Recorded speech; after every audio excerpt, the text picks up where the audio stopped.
سلام زي خبركم تخطاتلتي بين تي في اللي مسوني عسرت حدا حملة زد تدالو على توزينات تزلكم أتيلخو كم وتروك سافت أمر دباتنا نخت كتاتولنا عند عدمكو بقدامنا أرأس زينا إسرائيل بإرتراح زنبره إمباسي عاتياتو بريزيدنت حسن شيخ محمود بإرتراح نسلسة عامتات زد تعلمو وتدرات سوماليا بتسيحو أبن دامسته بستفت مهمت كعتي عسرت حموشته من أسيات تغطيلهم مثل من تسألت انسيخ خبر زتصوع عشحات أمريكاويان تقاومو يسمعه كم زلوان كالين زد هسس مدبات حزلكم همت إلخو سناينا يمكتتال غزي انداتا منخم أبزا چانال دما ناي وطرو تختاتلتي نختكونو سابسكرايب بمقبار ناي دول ملكت كتوقو بخبري يعدمكم إسرائيل بإرتراح زنبره إمباسي كم زعصوتو تفليتو مع كنازين إسرائيل بزهبو زلو حبريتا مسارت منغس إرتراح نتا أمباسادر إسرائيل كوينو زد تمزق إسماعيل خالدي سلزي تقبلو مخانو عملكيتن إسماعيل خالدي كلتشن 10 تانيو أمباسادر إسرائيل إرتراح كوينو تمزيزوم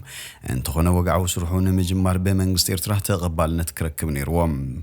قدامي منستر إسرائيل يائير لابيد أبزهبو مجلسي أمايتا شحتنا يوصى شرفيا وصينا أنا كايلو بيت صحفة إمباسي بزي أمباسادر كخير متنحو زيد اللي وصايتات سلز ختل هناتي إمباسي كنعصوه وسين نخبل حبيروم كساب كلتشن عسرانا بزنبرك زي إمباس إسرائيل بسمره نحلوا بستوافر هو كيل بعلت بيتو خاه من محدارا وسرحت كوينهم خاقلقلو تسانيهم يوم نالا بدا كوفيد 19 تتختلو زمته معصاو بيت صحفتات نسومون أبغزا كوف كلو سلز تقبره أتي إمباسي بزي زخونه سبي صنيحوم إسرائيل بهاجرات أفريقيان زلوات سلوان معباي حيال صاري كم تكايد زقلصو دبلوماسيات تتهاجر نأبيا منغستي إرترا مستي أقدم بيلو بجل أبالات حبرة أفريقيا زتواب وساني يتأسسروا لهم إسرائيل بحبرة أفريقيا قوام ومبرك وهبان العلي إسرع عمتات كت جزوس صنيحم أورحنا حسن أي كلتشان إسران حدا نابستخيدوا على حبرة أفريقيا إرترا تركبن 14 هاجرات إسرائيل أبتي حبرة ومبركي وهباين ميتن نمعطاوي إمباس إسرائيل بإرترا بزملكت كام منغس إرترا زتوابه وقعوي مجلس يلن بريزيدنت حسن شيخ محمود بإرترا نسلسة عامتات زد تعلم وتدرات سوماليا بتسيحو بريزيدنت الصومالي حسن شيخ محمود كاب قدام تشعت حمله جميرو بإرترا مبصح زكايد زلو خوينو نتوم كاب قرم سلسة عامتات جميرو بإرترا تعاليم زكايد زلو وتدرات سوماليا مبصحو تلفزيون إرترا قليتا بريزيدنت حسن ببريزيدنت إساياس أفورقي تسنيو نابستفلالي لمعطاوي بروجكتات مبصح بمكاد نابتوم سلسة عامتات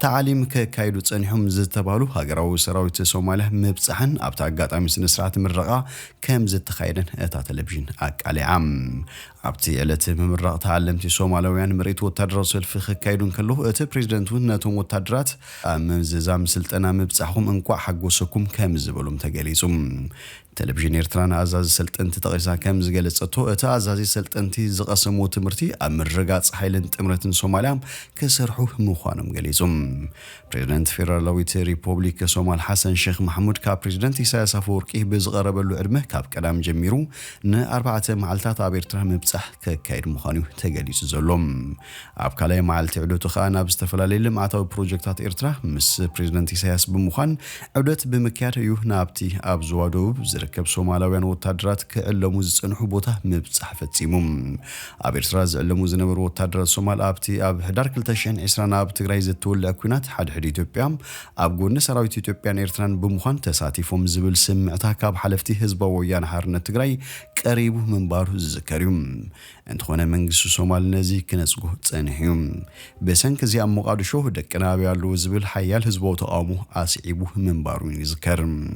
አወርሕግን ቦት كلتشن إسران كلتن كاب سلطان بريزيدنت وريدو ببريزيدنت حسن شيخ محمود زد تتكأ محمد عبد الله فارماجو بوغنو سلطان أبز ركب الوان حموش شحو تدرات سوماليا نسلطانا ناب إرترا كم زد تلاخو بمحبار انت هنا بز فترة خونتات سلزيت عامة كملسو خيم زيت خاله أم መደርኡ ተዛሪቡ ነይሩ።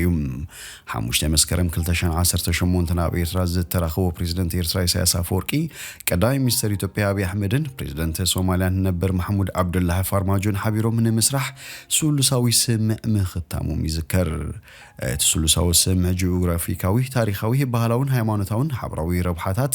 ሰለስቴን ሃገራት ዘማእከለ ከም ዝኾነ እቲ ናይ ሓባር መግለጺ ኣመልኪቱ ነይሩ። በዚ መሰረት እቲ ስምምዕ ሰለስቴን ሃገራት ኣብ ፖለቲካዊ ቁጠባውን ባህላውን መድያት ክሓብራን ዞባዊ ጸጥታን ድሕነትን ውሑስ ንምግባር ሓቢረን ክሰርሓን ዝጥምት እዩ። እቲ ዝተኸተመ ስምምዕ ሕድሕድ ናጽነት ልኡላውነትን ዶባዊ መትከላትን ኤርትራ ኢትዮጵያን ሶማልን ንምኽባር ዝተገበረ ምዃኑ እቲ ኣብቲ እዋን ዝተዋሃበ መግለጺ የመላኽት።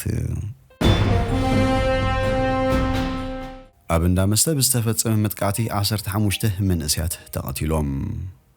ኣብ ደቡብ ኣፍሪካ ትርከብ ስዌቶ ትበሃል ንእሽተ ከተማ ብዝተፈጸመ መጥቃዕቲ ብውሕዱ 14 ሰባት ከም ዝተቐተሉ ፖሊስ ገሊጹ። ብረዛዓጠቑ ሰንበት ትማሊ ሰንበት ንጉህ ናብቲ ኦርላንዶ ኢስት ብዝብል ዝፍለጥ ቤት መስተ ኣትዮም ናብቶም መንእስያት ክትኩሱ ከም ዝጀመሩ ፖሊስ ዛቦ መግለጺ የመላኽት። ብድሕሪቲ ዝፈጸሙ መጥቃዕቲ ናብ ጻዕዳ ሚኒባስ ተሳፊሮም ከም ዝሃድሙ ዝሓበረ ፖሊስ ጠንቂ ናይቲ መጥቃዕቲ እንታይ ከም ዝኾነ ኣየነፀረን። እቶም ግዳያት ድማ ካብ 19 ክሳብ 35 ዓመት ዝዕድሚኦም ከም ዝኾነ ይግመት።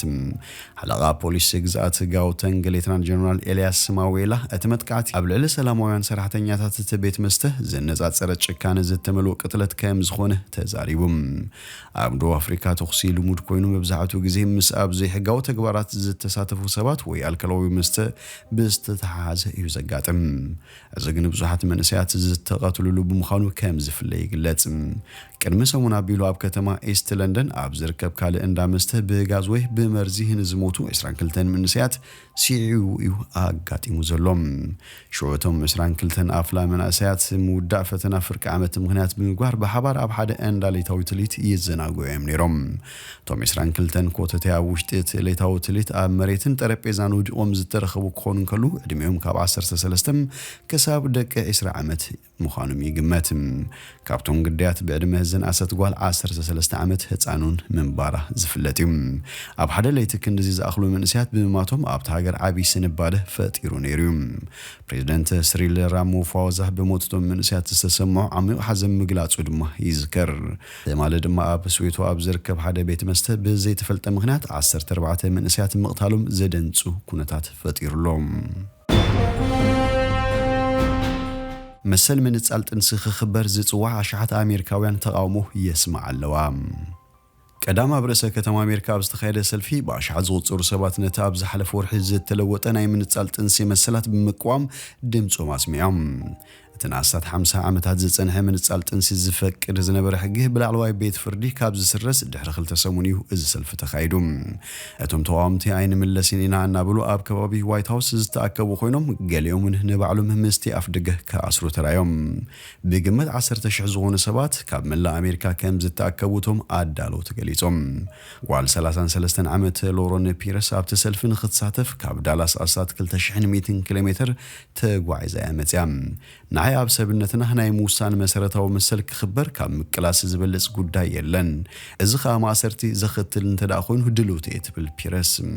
ፒረስ ትነብረላ ግዛት ቴክሳስ ሓንቲ ካብተን ምንጻል ጥንሲ ዝተኸልከለለን 10 ግዛታት ኣሜሪካ እያ።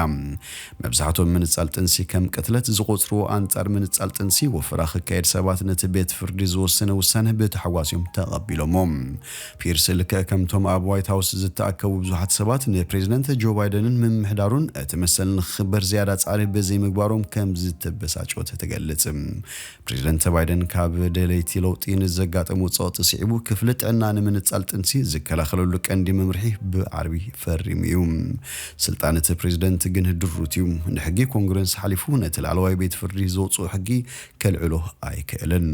ፈጻሚት ዳይሬክተር ወመንስ ማርች ሬቸል ኦሎሪ ካሮሞና ስልጣኑ ድሩት ከም ዝኾነ ንፈልጥ ኢና እንተኾነ ግን ብዝተኻለ መጠን ነቲ ስልጣን ክትቀምሉ ኢና ኢና እንደልዩ ትብል ፕሬዝዳንት ባይደን ኣብታ ሃገር መሰል ምንጻል ጥንሲ ዝሕሉስ ጉምትታት ንኽውሰድ ኢና እንጽውዕ ዘለና ኣብ ስልጣኑ ኮይኑ ገለ እኳ ክገብር እንተዘይክኢሉ ከዓ ናብ ጎድናታት ይውፃእ ኢላ ካብ ቨርጂኒያ ዝመጸት ጓል 56 ዓመት ሄለን ሚለር ቅዋማዊ መሰል ክኽልከል እዚ ነፈለማ ግዜ እዩ ናዋልድ ደቅና ንደቅና ንህይወትናን ክንብል ኢና ወፂና ዘለና ትብል ሓቢራ ኣስታት 40 ሚልዮን ዝኾና ደቂ ኣንስትዮ ካብ ዝቕጽል ሰሙናት ጀሚሩ ግልጋሎት ምንጻል ጥንሲ ከም ዝስና ይግመት ኣብቲ ተቃውሞ ምስ ጓላ ሊሳ ዝተሳተፈት ሞሪስ ነታ ጓል 16 ዓመት ዝኾነት ጓልጓላ ክትብል ካብ ፔንሲልቫኒያ ከም ዝመጸት ትዛረብ ከምታ ኣነ ዝነበረኒ ዓይነት ምርጫ ክህልዋ ይደሊ ትብል ጥሩታ ዝወጸት ሞሪስ ላዕለዋይ ቤት ፍርዲ ንመሰል ምንጻል ጥንሲ ኣፍልጦ ክህብ ከሎ ጓል 26 ዓመት እያ ነይራ ብህይወት ክሳብ ዘላ እዚ መሰል ክቕየር ዝብል እምነት ከም ዘይነበራ ብምሕባር እታ ሃገር ናብ ጉጉይ ኣንፈት ትጓዓዝ ከም ዘላ ይስማዓኒ ኢላ ዝኸበርኩም ተኸታተልቲ ቤን ቲቪ ንሎሚ ዝብልናዮ መሰናዶና ኣብዚ ወዲና ኣለና ምሳና ስለ ጽናሕኩም ብልብነ መስግን በብዘለኹሞ ሰላም